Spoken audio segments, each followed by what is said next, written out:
morning. Today I would like to talk about the practice of choice in action as taught in Won Buddhism.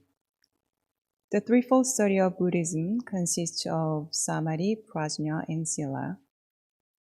In Won Buddhism, we speak of the threefold study of cultivating the spirit, inquiry into human affairs and universal principles, and choice in action.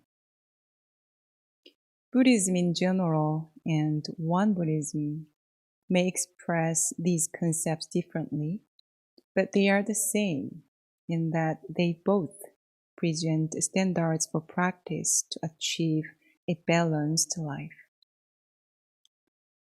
Today, I'd like to focus on the choice in action. The Korean words for choice in action are tak up chisa. It's 4 words. Tak means create or make. Up means karma. We create karma by using our 6 sense organs. So tak up means using our 6 sense organs. Chi means choose. Sa means abandon. So 작업 취사 translates literally as distinguishing what should be chosen and what should be abandoned when we use our 6 sense organs. From a small decision of daily life, such as how to react to a stranger asking for directions, to a life-changing decision, such as a partner or a career, each choice and action that we make brings about a certain result, or in other words, karma. These actions directly affect our lives. Karma in Sanskrit means action, or the result of action. Karma is neither good nor bad. It is simply the energy that we create through our thought, speech, and action, which in turn comes back to us. Imagine a pendulum hanging from the ceiling, slowly swinging back and forth.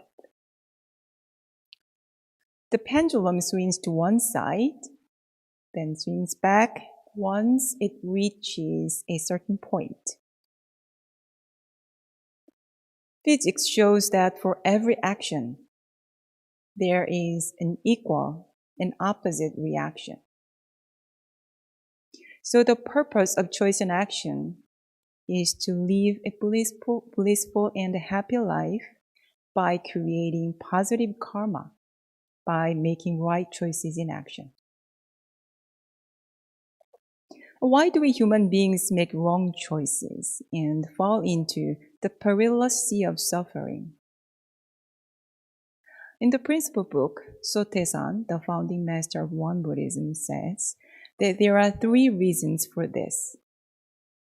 First, we make wrong choices in action because we are ignorant of right and wrong in actual life situations. Recently, one of my friend ministers in Korea sent me an essay that he wrote. In his essay, he described in detail how he, as an 8-year-old boy living in a rural area, had enjoyed catching ants, spiders, butterflies, and other insects. He liked to play with them, even make them kill each other. His play usually ended up by burning the dead bodies of the insects.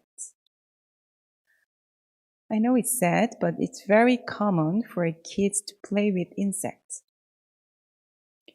And now he said, he has become a man who uses rose geranium flowers to drive away mosquitoes instead of using insect killer. He even set a big net that covers his entire room so that he can live in it and avoid killing any mosquitoes. He's now working in a retreat center located up in the mountain. there is a huge vegetable garden. If it happens to kill any insect or accidentally kill anything on the farm, we praise for them. We make wrong choices in action because of ignorance. Just like a child who does not know the interdependence of all living beings and make a serious mistake of killing them. This is why we need to nurture wisdom. Second, even though we learn what is right or wrong, we may still make wrong choices, especially when we cannot control our desires. They can suddenly flare up like fire. If we have a strong liking or disliking, we become attached to those certain things and become deluded. We make wrong choices in action in order to avoid or to get them. We easily see these cases in the news. Think about how many people in the world ruin their career because of the wrong desire toward money or sex or reputation. This is why we need the practice of cultivation. By practicing meditation, we cultivate our spirit so that it is calm, tranquil, and free from attachment. For choice and action to succeed, we need the support of the other two practices. Choice and action is the fruit of a tree. Cultivation and inquiry are like the branches and the roots. They are connected and both indispensable.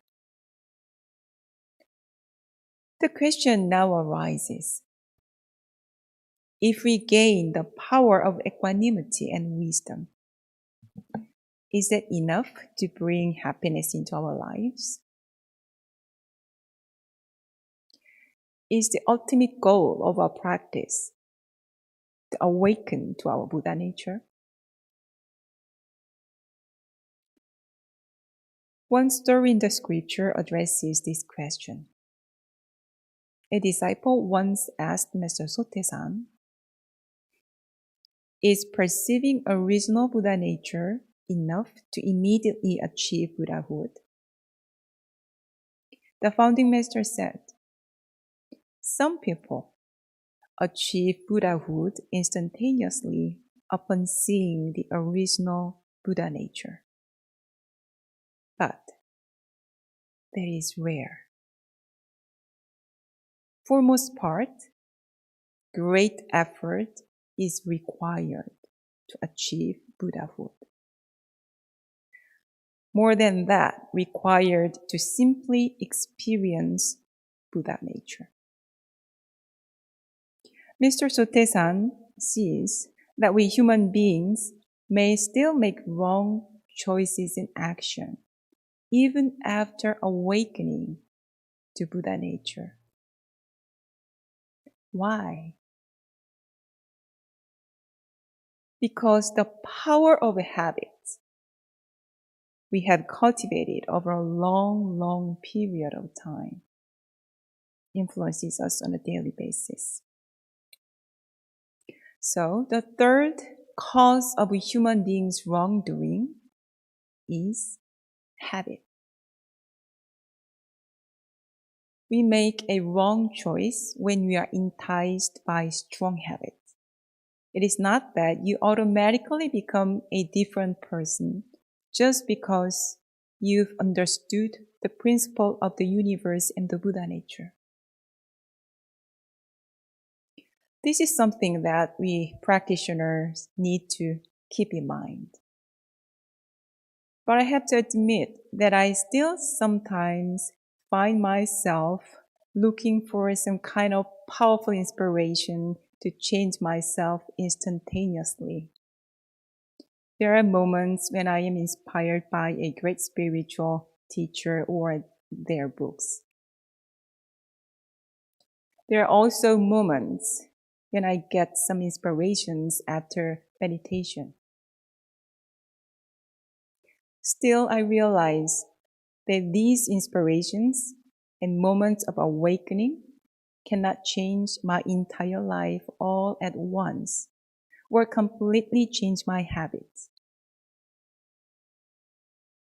There are essential practices needed to attain wisdom. The only way to change our life completely is to change the patterns of our habits, the patterns of our action. There is no other shortcut.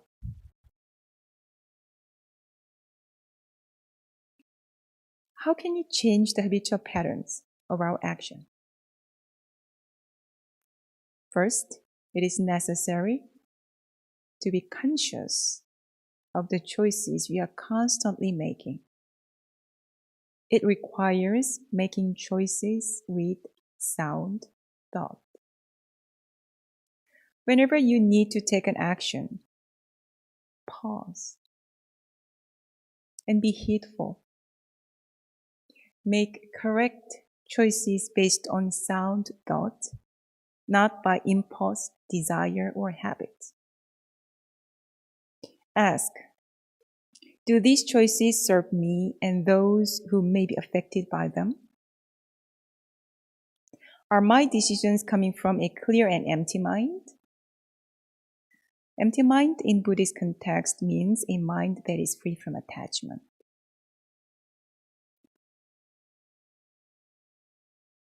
Are you acting from your higher self? Or are your actions and decisions coming from the ego? Consider this and then follow a decision which is based on the answer from your heart.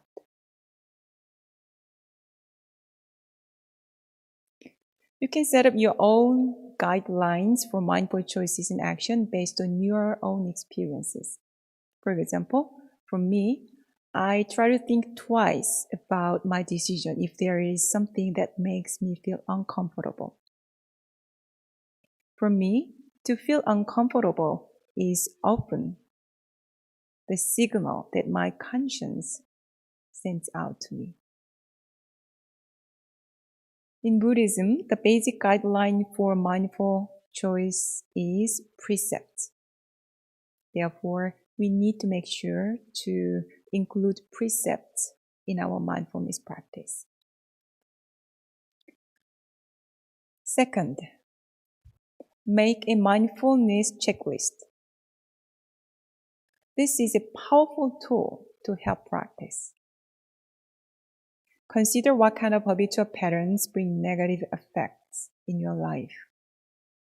Also consider what kind of positive habits are worth developing. In this way, each time you face a relevant situation, you pause and become mindful and make a choice in action as you resolved. It is important that you track the number of mindful and unmindful actions that occur during the day. Therefore, mindfulness practice of Won Buddhism falls into the category of choice and action, not inquiry or cultivation. Mindfulness in Won Buddhism means that you remember what you resolved to do and actually put those choices into practice. However great an inspiration you have from a book or a Dharma talk, in the end, you need to open up your mindfulness journal and check into it. I believe that this is the only way to align what we know and how we act. Make an O or an X in your checklist of to-do things. For example, get up at 5 a.m., meditate every day, exercise, eat healthy foods, or avoid whatever may look unhealthy to spiritual practice. Count the number of mindful and unmindful actions. Keep the precepts. Change other habits that don't serve you. How else can you change the deeply rooted karmic power of our habits without this kind of effort? If there is other way, please let me know. For a very long time, I spent much effort to try to understand myself and the world. But I did not put into an equivalent amount of time and effort into working on my habitual patterns. I unconsciously thought that the right understanding must come first before I act. However, the threefold study needs to be carefully practiced so that we can keep a balance. I realized that I just need to act, especially if I know what I am supposed to do. For example, if you think you are lazy, do not waste time pondering on why you are lazy. Just take action. To change a habitual pattern, you simply need to get up and take an action. You might want to discuss the definition of right and wrong first when you learn choice and action in Won Buddhism. Of course, it is necessary to ponder upon the topic. Inquiry practice is needed for choice and action. However, as the title of the book of Robert Fulghum, all you really need to know you learned in kindergarten, in most times of our life, we know how we should act. Let me read the quote from the book for you. All I really need to know, I learned in kindergarten. All I really need to know about how to live and what to do and how to be, I learned in kindergarten. Wisdom was not at the top of the graduate school mountain, but there in the sandpile at Sunday school. These are the things I learned. Share everything. Play fair. Don't hit people. Put things back where you found them. Clean up your own mess. Don't take things that are not yours. Say you're sorry when you hurt somebody. Wash your hands before you eat. Live a balanced life.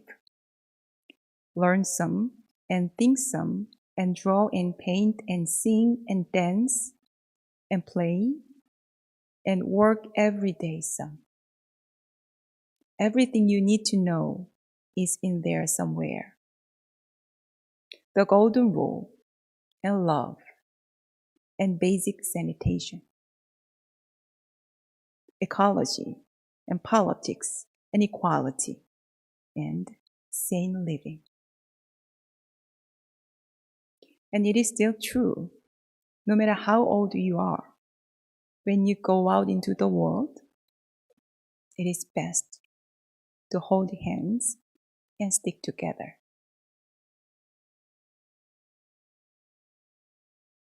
I hope you create only positive karma for yourself and the world by practicing mindful choice and action.